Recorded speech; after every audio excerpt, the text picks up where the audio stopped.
আমাদের একটা লিমিট দিন আছে,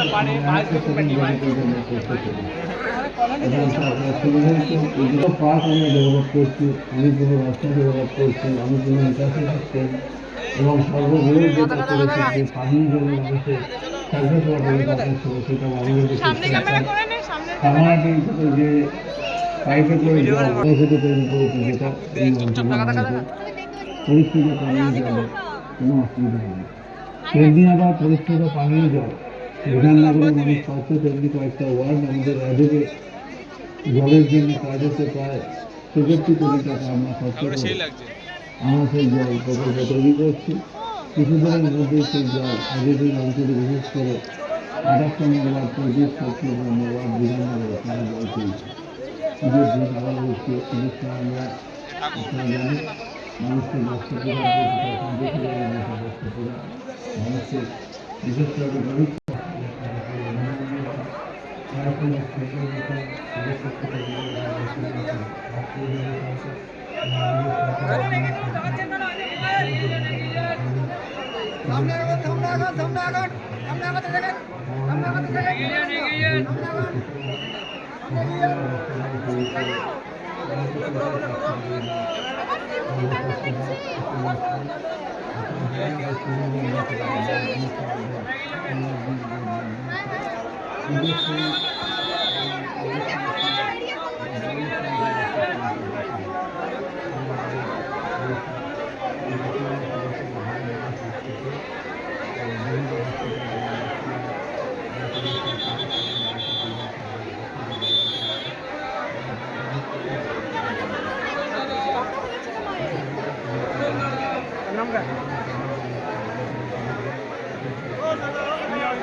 তুই আয় আমার সাথে।